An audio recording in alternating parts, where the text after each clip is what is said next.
Hi everyone, welcome to episode 15 of the Redcast. My name is Eric Lanin, host of the Redcast. Today we're going to be talking about marketing content and specifically inbound marketing, outbound marketing, and how do we truly drive value from it.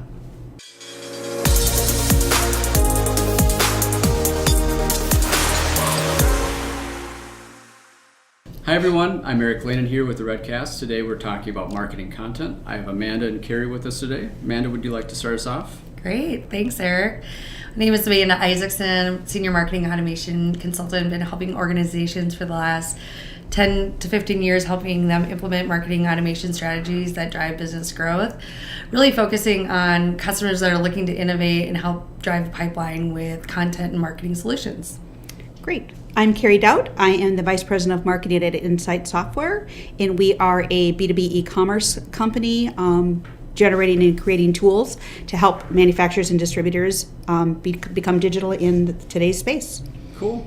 So the first topic I want to jump into is on inbound marketing. And I think there's some conversation of content marketing as a whole, but I think the way that we think about it is the frame of reference of how we use it. So I first want to talk about inbound marketing, its importance, and really break down what is content marketing as it relates to inbound marketing. Great. We really think of inbound as a lot of different channels. So I think of inbound as anything where we're not actually physically reaching out to the customer or to a prospect. So we use blog posts as inbound, social, webinars, all of those different pieces fit into our inbound content strategy, as well as advertisements and other types of things that we do. So our strategy around inbound and content is that we pretty much have a content strategy that includes what I like to call cornerstone pieces. Mm-hmm. And we have 8 of those a year, which is pretty aggressive for a company our size to really say we're going to create 8 high-value ebooks or white papers in a year, oh, wow. Right? But that's our content strategy. And then around those pieces is how many times can I use them? I have a really small, scrappy marketing department. And so how do I punch above my weight? So what we really look at is being able to repurpose those content, high-value content pieces into advertisements, into blog posts, into webinars, into all kinds of different social media posts, because that really allows me to have a lot of content without creating this massive amount of content. Mm-hmm. Trying to repurpose it, not necessarily recycle and regurgitate, it's replacing it. Right. And using different parts of it in different places, right? Mm-hmm. Yeah, no, I think that's important because I think today's content marketers are really faced with the challenges. How do I scale and grow my marketing strategy with all the resources? You know, do I need a copywriter? Do I need someone that's also a digital marketer that can post all this stuff? And how do I break it down? I think I just read a stat that 80% of marketers want to be doing content marketing, but 30% of them just don't have the bandwidth to support it. So I love the fact that Carrie and her team is really thinking about these high value content pieces and thinking about ways they can get, I call it stretching them, you know, making sure that they're stretching them to get the most equity out of those pieces. Because it takes time, effort to create those pieces, and then really harnessing in how do you make sure you're making the most value out of that. Yeah, measuring the ROI I think is the hardest challenge to sell that to an organization, because you go to your CEO and say, we want to do content marketing because it's going to drive lead gens, and it's like, okay, well, how many content pieces do I get to generate 1,000 leads or X number of revenue? And I think that's sometimes a challenge. You can try to string it together and say, okay, well, we drove these new interactions but is it the white paper that truly said, okay, well, we drove X number of revenue? I'd be interested to see kind of what's your experience with that. I mean, that's always a challenge, right? I mean, I think there's 2 real challenges when you really think about content. Is number one is that do you have subject matter expertise within your organization to create these high value content pieces? Because I believe that it's got to be content coming from your organization. It can't be syndicated and regurgitated content, right? So that's a challenge. A lot of companies don't have those subject matter experts. And so that's one of the things that really makes a content strategy work is you have to have access to those people. And then number 2, ROI, we're all accountable today. It's not like in the past where you got a budget and there was no accountability. Everything is about accountability.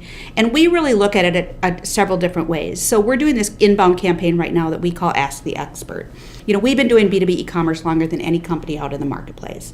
And we think that we do it better than anybody else. And so this Ask the Expert campaign is really kind of cool because it's really about lead gen or demand gen, but it's also about brand recognition.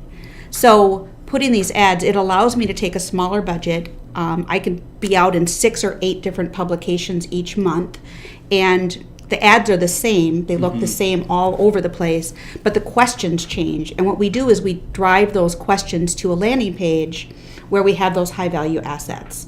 So we may ask somebody, what role does your executive team play in digital transformation?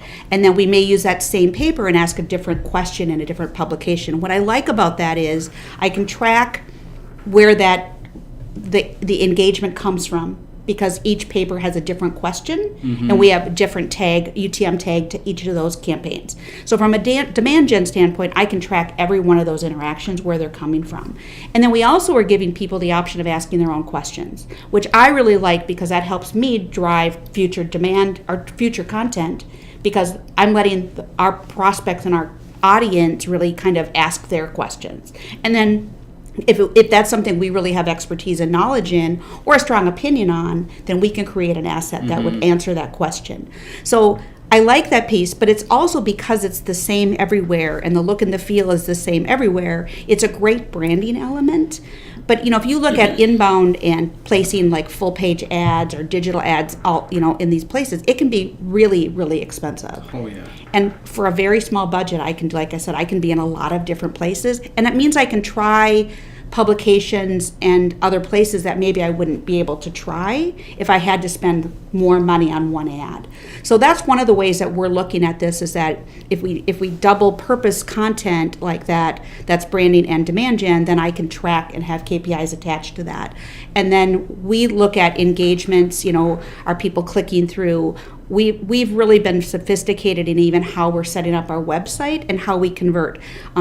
We have our Pardot tied into our website, so once somebody's got a cookie on them, we can see how many pages they're visiting, whether they're converting or not converting. If they leave our website and don't convert, then we retarget them, right, with PPC and other tools. So we're really looking at that holistic approach, but we can also notify our sales team if somebody visits 3 or more pages on our website, but they never convert. And that allows them to then reach out to that person as a cold call. And so everything we do is really about how do we have this holistic view, and how do we really make sure that we really know what's going on. Yeah. Carrie, that's a great point, because I think it takes 7 to 8 touch points to get someone into your funnel. So being able to multi-purpose, use that content piece both from a brand perspective and demand gen perspective, like the way you said that, and then also driving in that visibility into your sales team. More and more we're seeing that sales and marketing alignment coming together, especially when it comes to content, because it's really important if a marketer has a high value message, that we're speaking the same language as a sales organization. So when we're going to market, we're speaking the same language. We're not going, hey, this is our product A, and then a salesperson has a different value prop that they're using. It really makes it seamless, and as a salesperson, you can get a good insight on how to manage that conversation. And I think that's something maybe if you could articulate and expand upon some of that conversation too, and understand how your sales team are using some of that. Absolutely. One of the things that we do, every campaign we're creating in, we're an agile marketing department at our company, right? Because we have to flex and change quickly. So we're actually using development tools. So we're using Jira, Aslan, Confluence, all of those technologies to really manage tickets and projects and all of those things within our team, because we have a lot going on. But the other thing we do is we create in Confluence, every time we do a campaign, we call it a campaign prospectus. And in that, we give the sales team speaking points. Here's the content piece, here's what you need to know, here's some of the things here's what a click-through means, here's what an open means. If it's in an outbound standpoint, and an inbound standpoint, it would be here's the content they're downloading, and here's what you need to know about that content so that you can talk intelligently about what that person was doing and reading on our site. So that's one of the things that we do for every single outbound campaign and then any inbound campaign. So it's almost like a playbook, if you will. Like, it is. Here's this cadence, here's when this email will be deploying, here are the assets related to it. If someone clicks on this, here are some great talking points for me as a sales rep to have in my toolbox Right. to make sure I can communicate and articulate, then even, drive that conversation with. Well, and even what the call to action is, so that the sales team knows what that call to action is for any of those inbound or outbound campaigns. Because it's important for them to understand so that they can have really good educational content or conversations. Because like what you said, we are finding it takes 6 to 9 interactions, touch points of some type to really get people to convert into pipe. And especially the more complicated the products you're selling, the more likely it is to be more, right? And the variety of the content makes the difference. I mean, Absolutely. You can't just be focused only on one type of thing. Nope. It's the variety. But then again, as a scrappy marketing department, you need to decide where you, I like that word, it's how do you itemize and prioritize your marketing budget for those different content pieces. So I want to get a little bit more into what are the things that you are thinking about when, okay, you have their cornerstone pieces of content. How are you making the decision of, okay, well, these are the things I want to put value on because of this information? Yeah, and that's a really good question. I really feel like part of my role is to stay really connected to the market. So my background is manufacturing and distribution. So I came from the customer side. And I really pride myself on really staying in touch and knowing what's going on, what their pain points are, what their challenges are, whether it's talking to prospects. So a lot of the prospect calls that our sales team schedules up, we call them discovery calls. I'll sit in on those calls, mostly because I just want to hear what prospects are saying. And it sounds like intelligence is the very first step before doing any type of content. Yeah, you have to understand. You have to know if you create content that's not relevant or interesting or doesn't really resonate, they're not going to Easier said than done. It's hard. 3 It's hard. seconds. You have 3 seconds to capture that. And that's true. I Right. mean, it just shows in email stats. You can see now how long are people spending on emails. It's less and less time. So you have to be creative to connect with them. Yeah. And having those valuable conversations with the sales rep, listening in, you're seeing that marketing and sales alignment over and over again. Especially when we're looking at B2B, these longer sales cycle, more complex products that you're selling. I mean, the buyer is self-educating, self-learning, and they need to have that time and that to learn, and then also get the information from the experts, like you were saying. Well, they're relying on a lot of these companies. This is transformational and very massive change for their business, and it's a complete change in the way they think and go to market today. And so they're relying on the experts to help educate them, and they should, right? It's our job to not just sell them a product, but sell them the right product. And if we're not right, we absolutely send them to somebody who is. We don't have any problem with saying that, everything you're saying is great, but we're not the right company for you. But that's part of our value proposition, is that we want to be that transparency, and we want to be honest, and we want to go to business with integrity. So even in our marketing content, we really think about that integrity piece. But you're absolutely right. Having that knowledge and being plugged in is really, really important in order to create content that's relevant. Everything else is not important without that intelligence of kind of having that relevancy. Easier said than done. I think that's been, what every marketing expert will say is, do you have relevant content? You need to be developing relevant content for your customers. It needs to be focused on your customers and your audience.